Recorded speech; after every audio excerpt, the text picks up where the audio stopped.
Hey guys, it's Stephanie here. Today I am by myself because it's snowing and we have about an inch of ice outside, so Alyssa couldn't make it. She lives about an hour away. And then we also decided to start kind of doing some individual videos. She's a little more interesting, so she's gonna do some vlogs on her own. And then I'm more into beauty, so I'm gonna start doing my own like beauty videos. So today I figured I would do the current beauty favorites.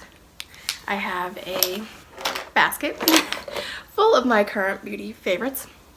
So I'm going to start with the order I would put it on my face. So first I've got two primers. I do have oily skin, so I tend to have enlarged pores in my T-zone. So for that I use the Dr. Brandt Pores No More. I do have other primers that help with that, but this is probably my favorite. It's almost gone, but it does a really good job of smoothing them out so you can't really see them. It kind of gives a better surface to start your makeup. And then for the perimeter of my face, I use the BECCA Backlight Priming Filter. This I put around the perimeter, like I said, kind of gives me more of a natural glow since the middle is kind of oily, but I do have like combination. The perimeter can get kind of dry on my face, so this still gives me a natural glow. I don't look so matte and dull. And then after my primer, I color correct. For under my eyes, I use the NYX Dark Circle Concealer in 02 Light Pale. It is like a light peachy color. I'm almost out of this as well. I just put it under my eyes and kind of pat it out. It kind of helps with the under eye circles. I'm always tired, so I always have those. And then I used to get acne really bad, so I have a acne scar under my nose. If you ever see that and wonder what that is, it's an acne scar. It's always red. So green color corrects red. So this is the NYX HD Concealer in green. It's just green. So I just tap that under my nose, and sometimes around the edges of my nose get red as well. And occasionally if I have a pimple or two, I'll put it on there, but it usually covers up the red, so you can only see like the scars still, but it cancels out the redness of it. I'm sorry, I'm sick as well.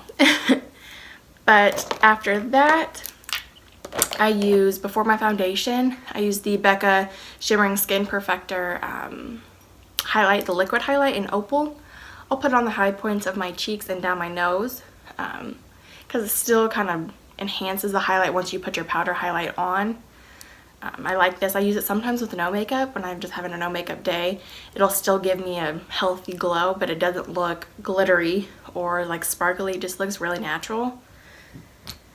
And then once I do that, I have two foundations that I'm really loving right now. This is my holy grail foundation, the Maybelline Fit Me Matte and Poreless. I'm in shade 128 Warm Nude. This is my shade when I'm not too tan, but I'm not too pale. It's perfect.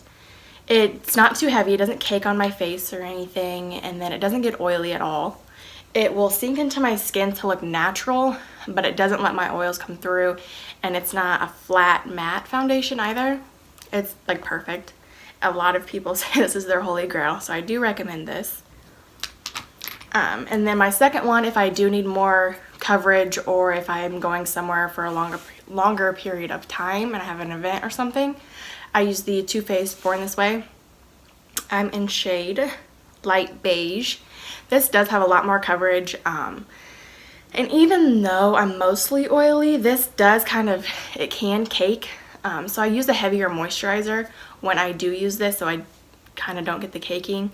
And I just use a really thin layer of it because it is full coverage for me. It's very heavy. But if you just use a thin layer and you have a really good moisturizer, or if you have dry skin, I would probably use an oil before. It's perfect. It doesn't crease in my smile lines, or I have a big forehead, so when I make expressions, I sometimes get lines like, and they'll kind of like you do smile lines, and it'll stay like that. This doesn't cake up in any of my lines or anything like that. This is really good. And then for my concealer, which everybody says is the Tarte Shape Tape. I'm in between two shades right now. There is one for in between these two. I just haven't went and bought it. This is my tan shade and this is my pale shade, but I mix them when I'm like in the middle. I've got light sand and light medium. They are really full coverage. I'm sure you've heard that. I don't really need to review these because everybody talks about them. They're the best concealer ever. If you have really dark circles, they're perfect. This is the only concealer I'll ever use. I also highlight with it down my nose, my forehead, and my chin. They're perfect. They don't cake either. They don't crease. None of that. They're perfect.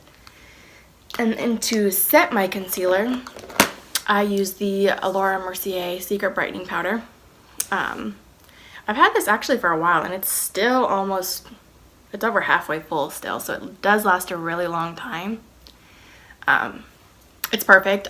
Sometimes I'll use a brush, but if I have a day where I need my makeup to last longer, I will like bake with it under my eyes at least, and it never creases. It's perfect. It does perfect amount of brightening. It doesn't make it like pop out too much. It's not too bright under my eyes.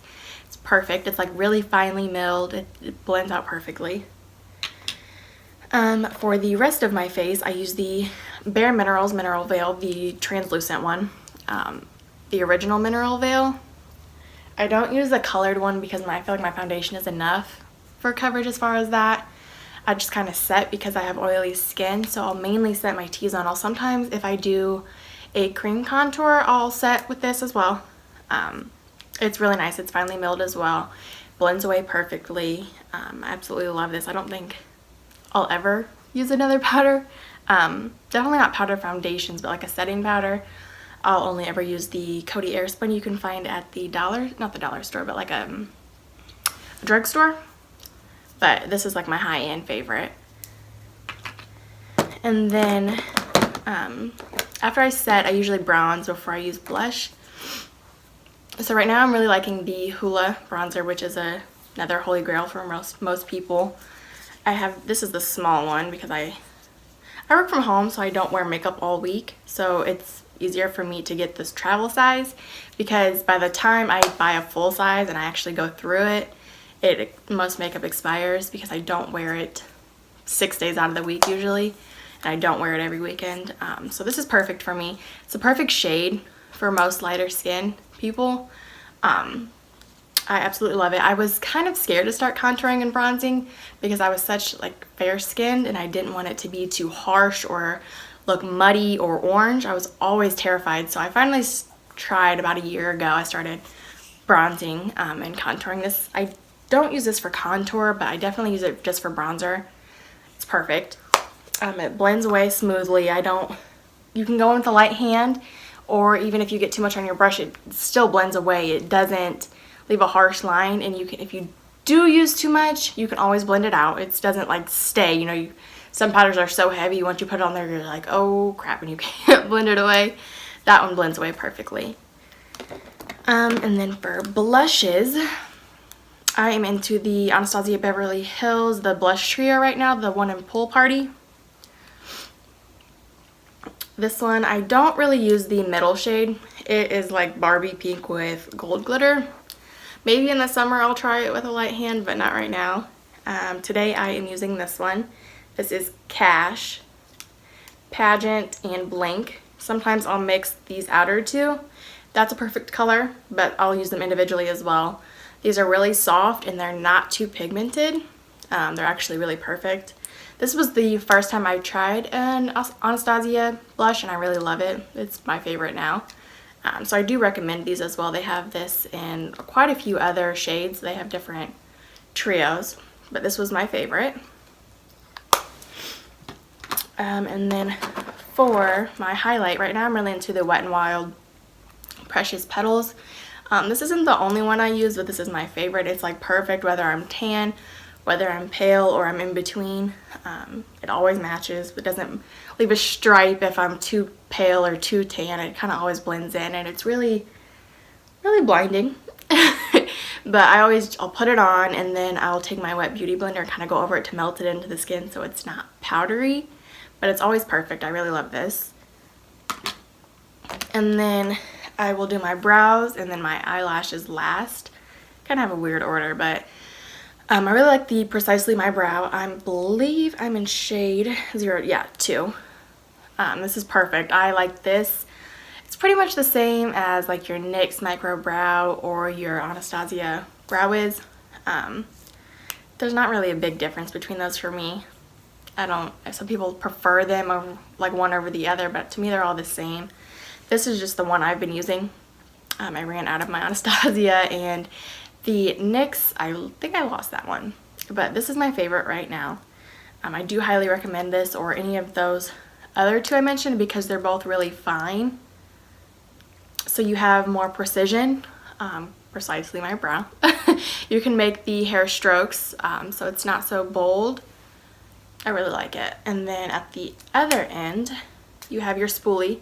I can't stand when you have an eyebrow product that does not have a spoolie, because how am I supposed to brush it out and make it all even? And when you can't brush it out, it looks funny. So I love having a spoolie. And then to set my brows, I use the 24-Hour Brow Setter by Benefit. I really like this as well. It sets it perfectly. It's not too heavy. Sometimes I will find, I think I got one from Essence, the clear brow gel from Essence. And then when I use that, it is hard. It makes my eyebrows hard and crunchy. But this one doesn't do that. It's really thin and the brush on it is perfect. So it doesn't have that crunchy effect. It kind of smooths them out and makes them sit perfectly because my eyebrows get a little crazy. I actually also use this on my no makeup days. If I'm leaving the house and I need my eyebrows to like stay in place and look like eyebrows and not hairs all over the place, I will set them with this as well. It doesn't really have too much of a tint to it, so it doesn't look crazy on a bland face.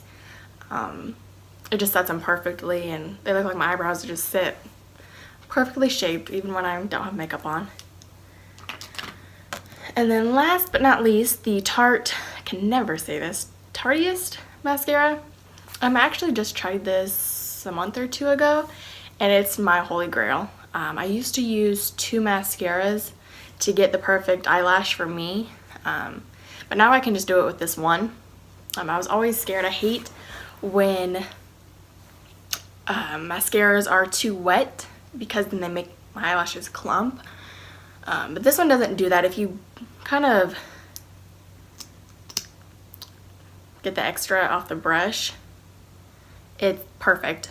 I don't really have any clumping, and if I do have a little clump, you can always comb through those with an eyelash comb. But it's perfect. I can use it on my bottom lashes as well. I have really long lashes, so sometimes I worry about it hitting the top of like my eyelid and leaving a mark. It doesn't do that. It dries pretty fast as well. So yeah, this is my holy grail. My sister-in-law loves this as well. She always takes it from me every time she's here. She's like, can I use your mascara? So yeah, I think I'm not the only one that loves this. But those are all my beauty favorites, my current beauty favorites for right now. I will try to link everything I can find in the description down below. I will also leave our social medias down below. Subscribe and like if you like our videos, and leave some comments and interact with us. We would really enjoy that. So I will see you in our next video. Bye.